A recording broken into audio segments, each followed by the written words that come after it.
Fomos criados por Deus para a vida. Por isso, o nosso apego a ela. Na verdade, a morte é o resultado da existência do pecado, que separou a humanidade da fonte da vida, que é Deus. A lição dessa semana inicia discutindo um problema filosófico existencial. Ou seja, nós não escolhemos vir à existência. Onde nasceríamos, quando, quem seriam nossos pais. Porém, é bom lembrarmos que Adão e Eva também não escolheram serem criados por Deus. Mas o importante é que todos fomos criados como seres morais, com livre-arbítrio, inteligentes, racionais, com o direito de escolha, escolhendo vivermos em harmonia, em comunhão com Deus e vivermos eternamente, ou nos separarmos dele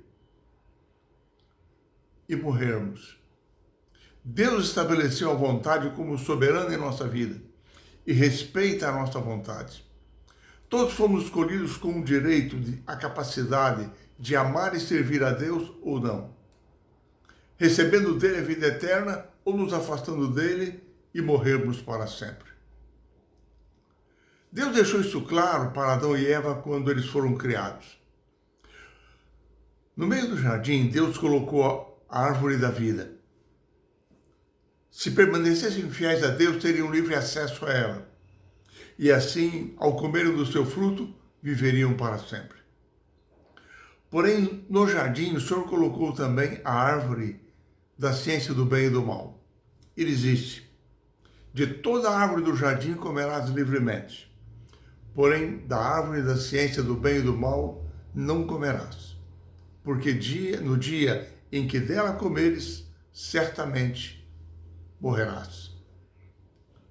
Aquela árvore é apresentada na Bíblia como um símbolo da autoridade de Deus.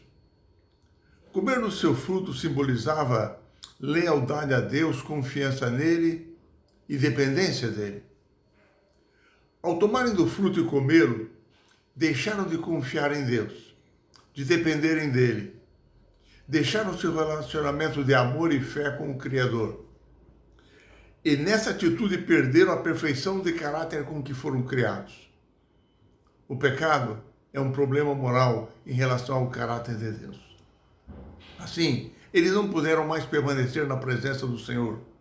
Foram expulsos do jardim do Éden. E agora, como pecadores, Deus não permitiu que eles tivessem mais acesso à árvore da vida, senão perpetuariam o pecado. O Senhor disse então a Adão: no suor do rosto comerás o teu pão, até que tornes a terra, pois dela foste formado, porque tu és pó e ao pó tornarás. Em toda a Bíblia, duas opções únicas são apresentadas: a vida eterna, que originalmente deveríamos ter tido, ou a morte eterna, consequência do pecado, voltarmos ao nada do qual viemos. São as duas únicas opções, sem meio termo. A Bíblia diz: o salário, o resultado do pecado é a morte, mas o dom de Deus é a vida eterna em Cristo Jesus. Aquele que tem o Filho de Deus tem a vida. Aquele que não tem o Filho não tem a vida. Não existe uma neutralidade nessa questão da vida eterna. A Bíblia ensina que quando da volta de Cristo a essa terra, da sua segunda vinda, haverá a primeira ressurreição, a dos justos. Aqueles que dormiram em Cristo, Jesus anunciou, ressuscitarão para a ressurreição da vida. Eles serão ressuscitados perfeitos, transformados.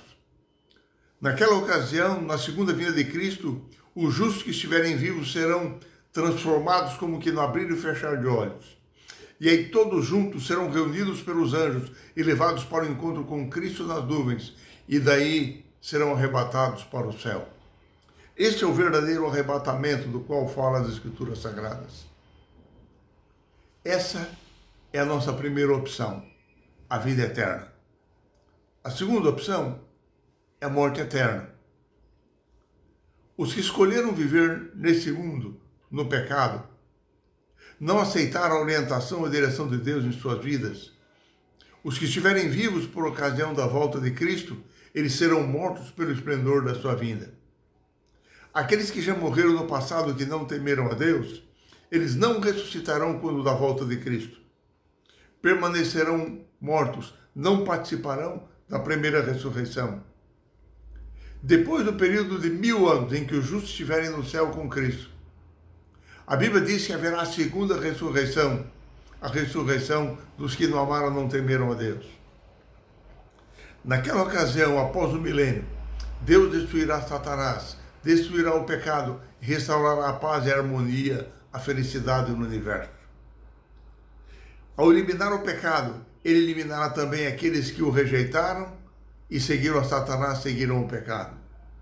Assim eles experimentarão a morte eterna, naquilo que a Bíblia chama de lago de fogo, fogo eterno, inferno, morte eterna, juízo final. A terra toda será purificada por fogo, e Deus restaurará todas as coisas. E agora o universo voltará a viver em paz, amor e justiça. E Deus recriará a natureza nessa terra. Assim, não existe um meio termo para nós.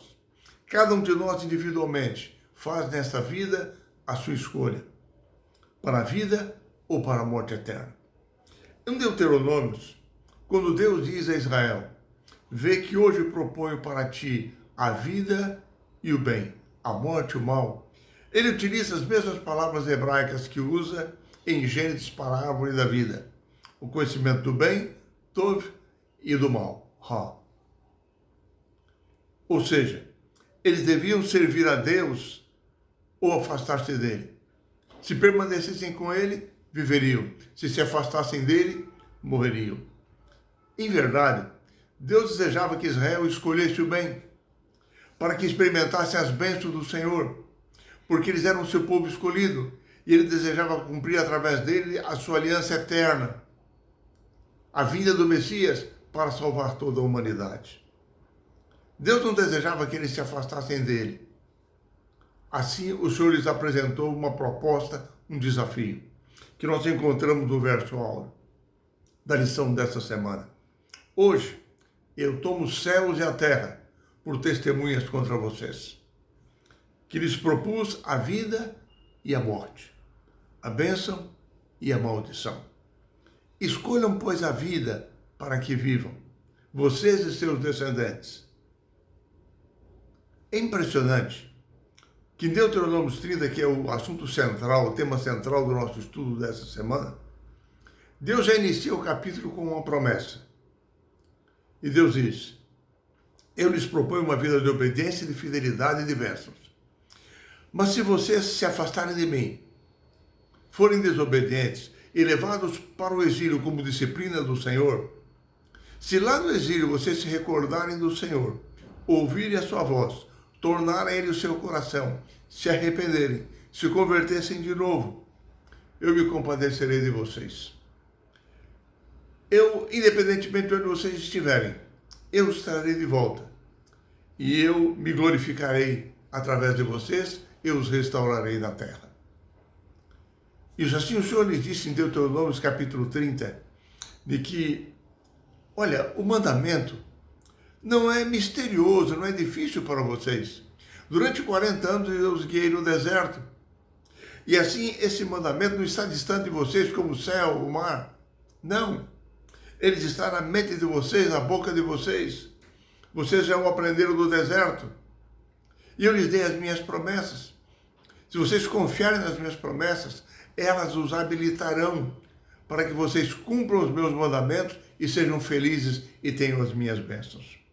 Hoje, mesmo quando não escolhemos o caminho da vida, e colhemos às vezes frutos amargos desse mundo de pecado, se nós dermos ouvidos à voz do Espírito Santo e pessoalmente escolhermos servir ao Senhor, retornar ao seu caminho, Ele promete nos guiar e através do Espírito Santo nos conduzir pela sua graça, as suas santas misericórdias e nos salvar desse mundo de pecado.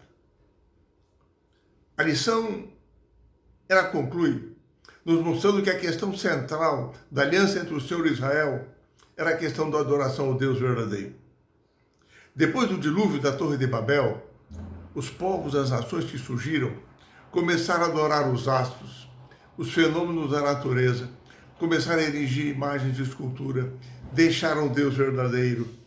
E eles estabeleceram um conjunto de regras, de ritos, de imagens, de sistemas de adoração que influenciaram toda a sua vida, toda a sociedade que estabeleceram. Aquilo determinava o seu estilo de vida, seus trajes, seu comportamento, a maneira de viver em sociedade. Assim, o povo de Israel, ele vivia em meio, cercado por uma cultura, por um ambiente totalmente fora, contrário dos padrões, dos valores de Deus, do Deus verdadeiro a quem eles serviam. Eles eram o único povo que serviam ao Deus verdadeiro. Assim, o povo de Deus hoje também deve estar alerta, porque vivemos num mundo em que os valores de Deus foram deixados de lado, em que existem os deuses modernos do materialismo, do existencialismo, do liberalismo, várias ideologias com conceitos e padrões totalmente diferentes dos valores de Deus. Enfim, a palavra-chave hoje em nossos dias ainda é a palavra escolha. Deus nos diz: escolhei hoje a quem sirvais. Nós temos a promessa da vida eterna. Nós temos a certeza de que, assim como em Deuteronômio, se eles fossem fiéis ao Senhor, teriam direito à vida. Em Apocalipse nós encontramos a promessa de que aqueles que amam a Deus e decidem obedecê-lo terão direito um dia a comerem da árvore da vida. A árvore da vida, que inicialmente aparece em Gênesis, ela reaparece em Apocalipse, junto ao rio da vida que flui do trono de Deus. Aqueles que nesse mundo decidirem obedecer ao Senhor, aqueles que utilizarem a força e o poder de Deus para vencerem as lutas, os problemas que surgirão no final da história. Porque assim como Satanás tentou destruir, lá em Deuteronômio nós lemos, o povo de Israel, Satanás no final tentará destruir o povo de Deus e afastá-lo do Senhor.